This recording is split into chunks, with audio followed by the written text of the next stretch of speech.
Welcome back to the Great Primeval Show. I am the Ark Minister and I'm joined by Ancient Realms and Hodgepodge.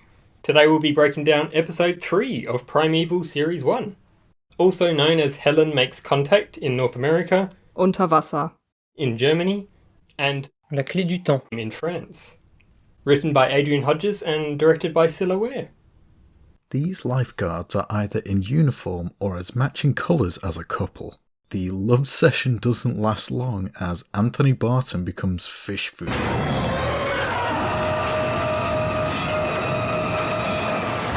He debatably gets the most iconic human death in the show. Scary to think Anthony would still be alive inside the MOSASAUR. In the novelisation of this episode, the MOSASAUR just attacks Anthony in the water.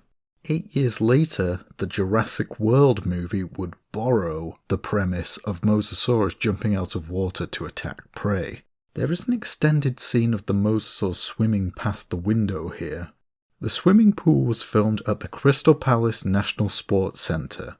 Interestingly, the window was shown being cracked by the Mosasaur, and later in 2020, one of the real underwater windows cracked and resulted in the pool being drained for repairs. The location is likely a nod to Crystal Palace Park, where famous vintage dinosaur sculptures reside. The Mosasaur is never referred to by a specific genus, but it is most likely a Tylosaurus, as it is a well-known genus and it appeared in Chased by Sea Monsters, and Primeval has a tendency to use creatures that appeared in the Walking With series, so it seems like a reasonable assumption. The first thing that strikes you are the Allosaurus-esque head crests, which no Mosasaur had. The snout is also much stockier than the real animal. It also appears to be covered in crocodile-like armour, but Mosasaurs were marine lizards and would have been covered in smooth, streamlined scales. A study in 2011 showed that Mosasaurs possessed tail flukes, much like sharks. This, however, was found well after production of this episode had ended. Mosasaurs are directly related to modern-day monitor lizards. As such, the primeval one is lacking a forked tongue. Mosasaurs are shown to be cannibalistic in the show. There is fossil evidence of aggression amongst mosasaurs, as there are fossils of Mosasaurus with bite marks thought to be from either another Mosasaurus, an example of intraspecific competition, or a different species such as Tylosaurus, which would be interspecific combat. The adult mosasaur we see later was approximately 20 meters long, far larger than any known Tylosaurus specimens, the largest estimated at 12 to 15 meters long. Cutter and Lester attend a meeting at the Home Office discussing the anomaly phenomenon. Unlike the Permian anomaly, the Carboniferous anomaly is shown to still be open at this point, and this one shows no sign of weakening. As far as we know, this anomaly is still open. We see scientists perform research on the anomaly, which makes you wonder what tests they did, or if they ventured through. Ancient civilizations spoke of monsters and dragons. Perhaps they weren't as naive as we assume. Cutter remembers this thought in Series 3, and builds an anomaly prediction matrix based on myths and legends. We finally get Cutter's monologue from the intro here as well. Our job is to predict and contain them. Lester interrupts him, however, which makes you wonder what Cutter was going to say. He did start saying, we need to establish what happened. Thank you, Professor. We'll take this from here. It's possible that this was the establishment of the Anomaly Research Center set up in the new timeline. Stephen is recuperating in the hospital. Don't have much to say about these scenes. If you get killed, can I have your iPod? This is low-level foreshadowing. Just a bit awkward. Abby also gets friend-zoned. Like we joked about last time, Stephen does indeed have a girlfriend, Alison, who's been studying tropical diseases. Let's hope she's not one of those girls that brings her work home with her. Just keeps babbling on about monsters and sea serpents. Again with the monsters. Anthony Barton was killed by an ancient marine predator, which then returned to its home millions of years in the past. Who are you people? Here we have Cutter trying to reveal the anomalies to the public, something he seems in favour of in Series 1. Diane is looking fittingly upset and probably annoyed at being bereaved and arrested at the same time. You can see the scar of the arthropleura bite on Stephen's left collarbone, which is a nice attention to detail. I really like seeing the team taking water samples here. It shows they're not just concerned about the creatures, but the effects of the anomalies on the environment. We also don't see the anomaly in the pool, making the creature's appearance more mysterious. I'll see that the charges are dropped when the immediate crisis is under control. That could take months. Interesting that Claudia says, quote-unquote, immediate crisis could take months. Is she referring to the MOSASAUR incursion, Anthony's body being missing, or the anomalies in general? Lovely use of an overly grotesque practical effect here. The reservoir was filmed at the Stoke Newington West Reservoir, a popular water recreation area. Well, the DNA is conclusive. It's the boy from the swimming pool. Or what's left of him. Again, the Home Office must have the fastest DNA results on the planet. Anthony's remains look quite digested here. It's only been a few hours since his disappearance, suggesting some time dilation on the other side of the anomaly. Or perhaps Mosasaurus have really fast-acting digestive systems. It's a bolus. A regurgitated mass of flesh and bone. The beast swallowed them whole and then vomited up what it couldn't digest. It's nice that in a fictitious show we still get tidbits of real factual information. Maybe there never was an anomaly. Maybe the girl murdered her boyfriend in the swimming pool and dumped his body in the reservoir. It's very likely, provided you also believe she swallowed him whole and then drove 20 miles down the motorway to regurgitate his remains. Interesting image. More water samples. How are you? All right. Nice to see that Cutter and Ryan are on good terms. Seeing the manpower of all the soldiers and divers performing the search is much appreciated. If this were a small single team like Torchwood, these large searches would be impossible. I need detailed local maps, lists of swimming pools, rivers, lakes, anything nearby. Can you get those for me? Another one of Cutter's hunches. Do you know what I miss? Those soul-crushingly dull civil service meetings which made suicide look like an exciting career option. Wow, Claudia. The timeline would like a word with you. I never thought I'd say this, but Connor's putting his stick to good use by probing the reservoir with it. Wait, Molly? Geese? Ducks? Geese? Ponds? Or, wait, maybe they're swans. Steam. And you see, the tide must be coming in, bringing in warmer water from the other side. The steam is telling us exactly where the anomaly is. Yes, the oceans in the Cretaceous would have much hotter climates than frigid old England. I suppose there's no point asking you not to go down with them. You don't have to worry about me. I'm not. Just thinking of all the paperwork I'll have to do if you drown. No idea how many forms I have to fill in. Claudia's method of flirting is consistently joking about work regulations.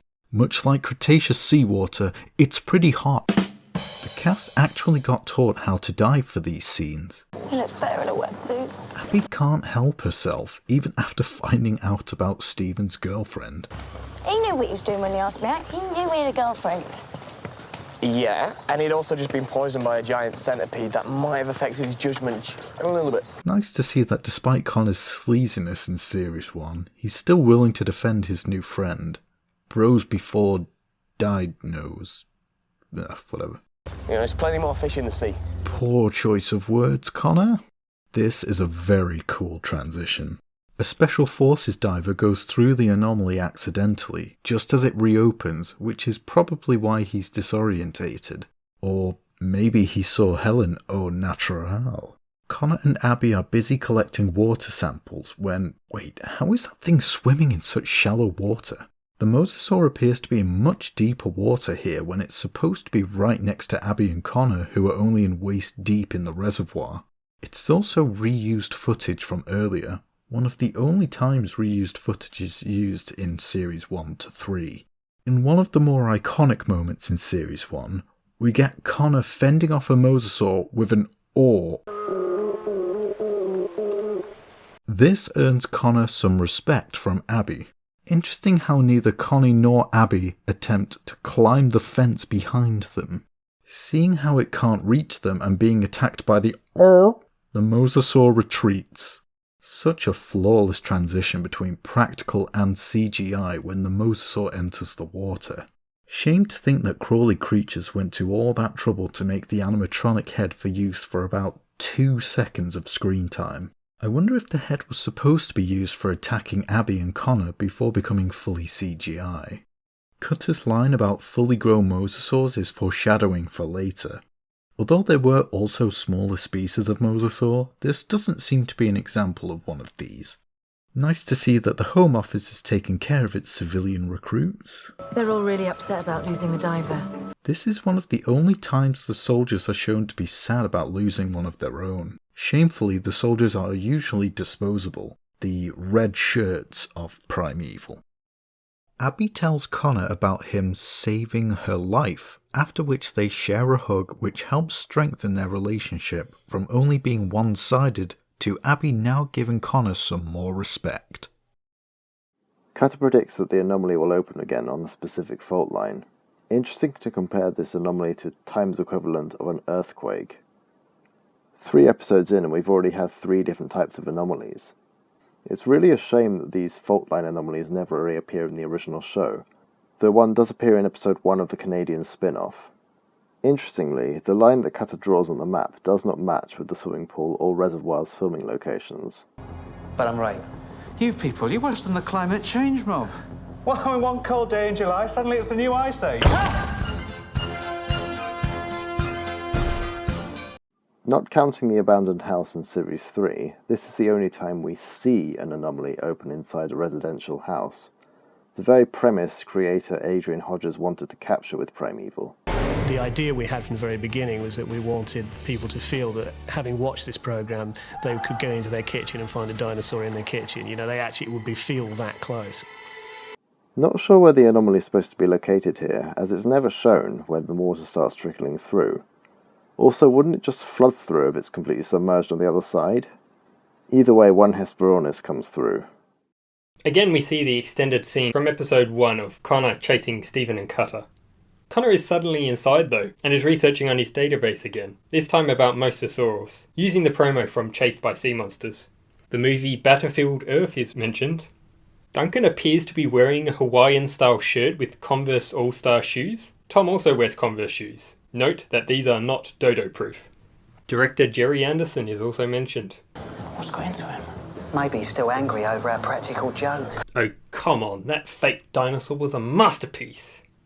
Tom and Duncan decide they need to keep a closer eye on Connor, foreshadowing their involvement in the next episode. At the Home Office, Stephen's memory gets triggered when he sees some images of the Alpha Plura and the underground incursion. Note that these are all screenshots from episode 2. Remembering Helen, Stephen questions why Cutter hasn't told anyone. Cutter still isn't ready to share this information with anyone, especially since he hasn't spoken to Helen himself yet. Stephen also asks if he went to the Carboniferous or not. It would have been interesting if Stephen wasn't bitten last episode. He'd likely have followed Helen to the past at this point. Look, if she wanted to talk to me, then she could have. Why keep on playing games with me? Cutter indirectly mentions Helen's visit to the university in episode 1. You gonna tell the others? No, it's not my call. Even though Stephen's affection for Helen is so apparent in this scene, he still prioritises his relationship with Cutter. But she was important to me too. I know that. Nice to see that despite arguing, these two still care about one another.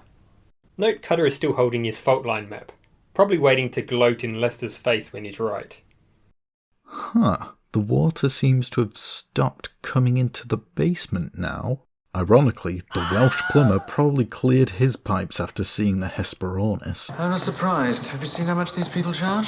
When it comes to the HESPERORNIS model, it appears to be able to stand upright, which the real animal is thought to have been incapable of due to the positioning of its leg bones. Whilst the real animal did indeed have teeth, the teeth did not extend to the end of the beak as seen here. The beak was also not as long as is seen here. It also looks like it doesn't have feathers, or maybe it does, but they're just really weird and scale-like? I don't know. HESPERORNIS also previously appeared in Impossible Pictures as Chased by Sea Monsters. I love the mysticism of this anomaly, with the diver now appearing here. They found a body in the basement. Special Forces diver. Great. Oh, the plumber actually died? Sorry for the plumbing joke. The Special Forces arrive at the Dexter's house, and Captain Ryan and the soldiers are seen wearing civilian clothes for the only time in the series here, probably to disguise their reason for being in a suburban neighborhood and keep a low profile. I wonder what happened to the Dexter family. Presumably they were evacuated and kept away from the incident. but the anomaly was still shown to be open at the end of the episode, so they couldn't safely return. Perhaps their basement was filled in with concrete, like in Series 2, Episode 4. Shall I speak to the contractors? No, don't worry. I'll get myself a shovel and a cement mixer and do it myself. Yes, of course you should speak to the contractors, you idiot. What is it?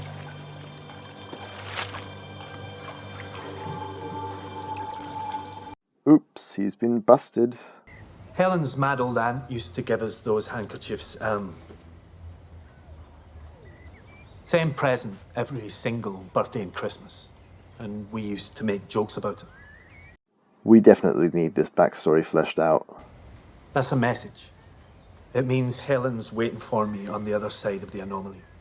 What exactly was Helen's plan with the dead diver? Did she wait for the anomaly to reopen with the body and tie her handkerchief onto it? How did she push the body back through the anomaly when it was submerged underwater? I need answers. You lied to me. To all of us. Technically it's deceit, not lying.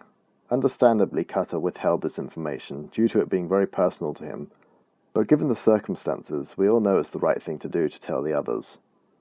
Claudia is naturally annoyed at Cutter's betrayal.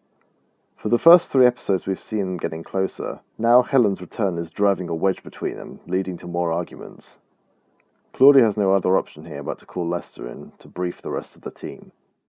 Stephen addresses his feelings for Abby, Allison gets the final mention ever, and Abby is still hurt by Stephen's actions, but you can still see her flirtiness towards him.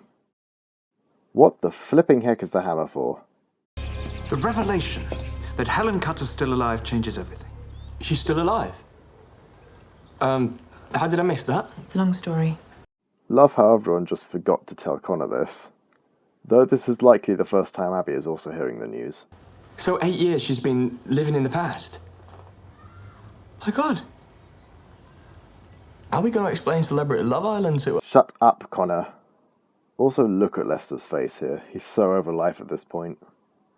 Deciding to collect/arrest/bring back Helen for her to share her anomaly information, Lester knows exactly which buttons to push.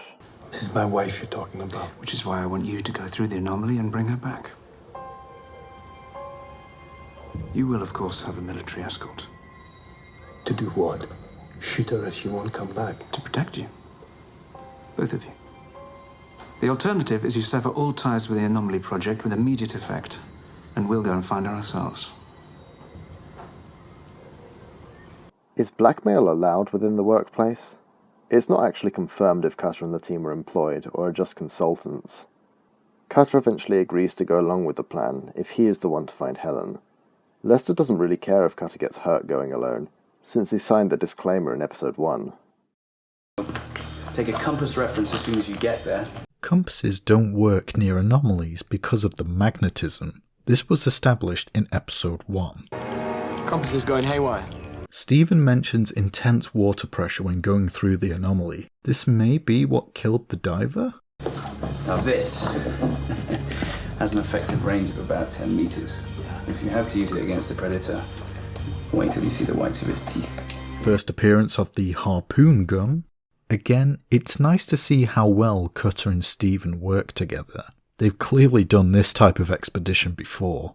I wonder what Lester and Claudia are arguing about here. It seems pretty serious. Perhaps now Claudia is arguing against trusting Cutter and Lester is saying he's their closest thing to an expert. Or maybe she's arguing against Lester's plan to acquire Helen. Now, a small headcanon I like to believe is that Cutter returned the ammonite from episode 1 back to the Cretaceous here. Also note, the anomaly is in some seaweed, whereas later it's in open water. Nothing to note here, just enjoying the visuals and epic Cretaceous Sea music track. During the late Cretaceous, the continent of North America was divided by the Western Interior Seaway, aka Hell's Aquarium. It's so jam-packed with killers. A shallow inland sea that split North America into 2 landmasses, Laramidia to the west and Appalachia to the east. If we assume the Cretaceous Sea seen here is in late Cretaceous Kansas, the same place as the Cretaceous segment of Chased by Sea Monsters, this would place it on the western shore of Appalachia, in which case, all of the creatures seen here were indeed contemporaries, even the pterosaurs in the background. If these pterosaurs are Pteranodon, this could be alluding to its later appearance in episode 5. Perhaps they are even the same anomaly. They just opened in slightly different locations and altitudes? Pteranodon are one of the creatures that appear consistently within the show, mainly in the background. I really like when they have creatures in the background like this, as it really helps sell the idea that there really is this whole fleshed out world on the other side of the anomaly. Deinosuchus, a giant relative of alligators, also would have been alive around this time and area. Some later appear in the Fire and Water novel. As this locale was also filmed in the volcanic island of La Palma, the geology of the bay is volcanic in nature. Whilst Laramidia was heavily influenced by volcanism due to the uplift of the Rocky Mountains around this time, this is not thought to be the case for Appalachia, but this really is a nitpick as it's still beautiful to look at. Hello, Nick. I see you got my message. This is the final main character's introduction for Series 1. Helen Cutter is finally shown in all her nudity. Even though he's known she's still alive, the moment when Nick first sees Helen, you can see the shock and bafflement in his reaction. Thought with nothing else for 8 years. The dialogue is so strange and compelling. Discussing such things as whether or not Helen attended her own funeral are so delightfully morbid. The Cutters have a short talk and they catch up where Helen offers Nick the key to time. Cutter eventually decides he can't convince Helen to come with him and goes back to the future. Adrian Hodges once stated in an interview with Radio Times that he believed that this scene, and this episode in general, was one of the best things he ever wrote. And I'm inclined to agree. Hodge, Ancient Realms and I all struggled to break down this scene into specifics. It's so well written and acted by Dougie Henshaw and Juliet Aubrey. I definitely recommend rewatching this scene and this whole episode. The drains, Stephen? In theory, a creature could make its way along the sewage system all the way to the river. And once it's there, it could go anywhere. And? Well, good news is, the size of the drains rules out anything bigger than a small MOSASAUR. How small? Not small enough. Now this appears to be a dropped plot line, as it's referenced and then never mentioned again. Curious if at some point in development, the following episode was supposed to follow up on small mosasaurs in the drains and the Thames, and also saving Diane Johnson from jail. And we knew Lester wasn't going to let Cutter have it all his own way. Cutter is swimming back to the anomaly. Now earlier it was located in some seaweed, but now it's in open water. Possibly a mistake, or it's moved again. We finally get to see the full majesty of an adult mosasaur. This thing's size could rival the Walking with Dinosaurs Lipleurodon. Fortunately for Cutter though, he's too small to be worth preying upon. That being said, he's the perfect meal size for younger mosasaurs, and this one has likely already tasted human flesh earlier. Note that the shot of the mosasaur here is reused from the reservoir, but the background has changed. Adrenaline pumping, Cutter shoots the harpoon way too soon. Also, the armoured skin of the mosasaur bounces the harpoon away. Whoops. For a second time, the mosasaur misses, clearly because it's playing with its food. However, this time the air pipes are cut, causing Cutter to be even more disorientated. If you look in the background, you can see the adult mosasaur targeting its prey. Ditching his scuba gear, Cutter watches the cannibalism unfold. Now he is helpless and going unconscious, without his team on standby. This would have been the end. Luckily, the team pull him back through, and Claudia starts CPR. She probably should have cleared his airway of water first, though. Was Helen with you? Yes. So she was there? If I had a nickel for every time a Primeval episode had someone on a stretcher talking about Helen with Claudia, I'd have 2 nickels, which isn't a lot, but weird that it happened twice. Tell me about Helen. She was there. Who's this? Sorry, it's out of my hands. What? The logistics of bringing Helen back through the underwater anomaly must have been a nightmare, especially if she fought back. She probably stabbed at least one of them with her knife. Hopefully Cutter's lungs were drained of seawater, as that could cause second drowning and later infections. Stand still! Don't move! What's going on? Stay still! Lester knew Cutter would react to seeing Helen, so armed guards were probably the right decision. Note Cutter must have been passed out long enough for Lester to change his shirt and tie for the occasion. Helen is brought back by force. Both she and her husband seem shocked to see each other. Helen of course thinks that Nick has something to do with it, but Nick is just as baffled. Meaningful glances are shared between Nick, Helen, Claudia, Lester and Stephen, and we leave on the first cliffhanger ending. Not sure if it was due to directing style or filming, but the first 3 episodes of Primeval are noticeably grainy and use a lot of shaky cam. For the rest of the series, the picture is a lot clearer. There are more dynamic shots and the VFX scenes are not as stationary. Also, the script for these 3 episodes were all written before casting of the main actors. From episode 4 onwards, the writing is catered to the specific actors of the characters. An example of this is the story focusing more on Abby and Connor, rather than Abby and Stephen, as Andrew Lee Potts and Hannah Spirit had more chemistry. In closing, episode 3 takes place over 2.5 days, and it's around 1 to 2 days between this and the next episode. Join us next time for the breakdown of episode 4 of Primeval Series 1.